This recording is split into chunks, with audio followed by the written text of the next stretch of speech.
ហើយនឹងបំពង់ស៊ីម៉ាំងនេះបងប្អូននេះបំពង់ស៊ីម៉ាំងនេះក៏យើងដូរថ្មីដែរបងប្អូនណា025គឺយើង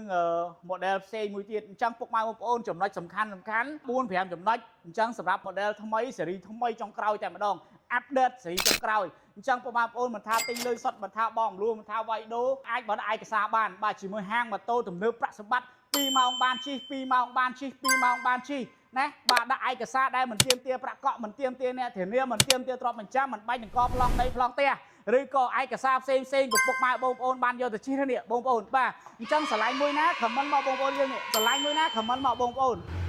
ជាតិណាបងប្អូនយើងនេះរូបរាងថ្មីទាំងស្រុងតែម្ដងពណ៌ក៏ថ្មីដែរបងប្អូនយើងអញ្ចឹងឆ្លាញ់បងប្អូនអាចផ្ញើឯកសារឆាតចូល page មកឥឡូវបានឥឡូវមកឥឡូវបានឥឡូវមកឥឡូវបានឥឡូវជាមួយហាងម៉ូតូទំនើបប្រាក់សម្បត្តិប្រភេទ ADV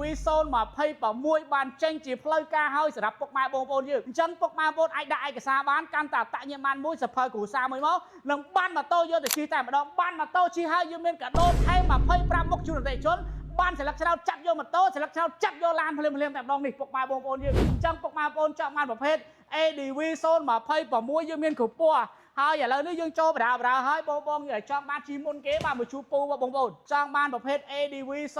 026ដែលយកទៅប្រើប្រាស់មុនគេមកជួបពូបងប្អូនយើងមាន10គ្រឿងថ្ងៃនេះឥឡូវយើងដាក់មកបដាទៀតហើយបងប្អូនមកស្តង់ដាក្រុមហ៊ុន NCX ផ្ទាល់តែម្ដងហើយម៉ូតូនេះយើងមានការធានារហូតដល់3ឆ្នាំពេញនៅជួយអតិថិជន ADV 026បោះស្តង់ដាក្រុមហ៊ុន NCX តែម្ដងបងប្អូននេះអញ្ចឹងពុកម៉ែបងប្អូនអាចសួរបានសាកបានមកមើលបានវាយដូរបានបងលូបានកុំភ្លេចហាងម៉ូតូទំនើបប្រាក់សម្បត្តិ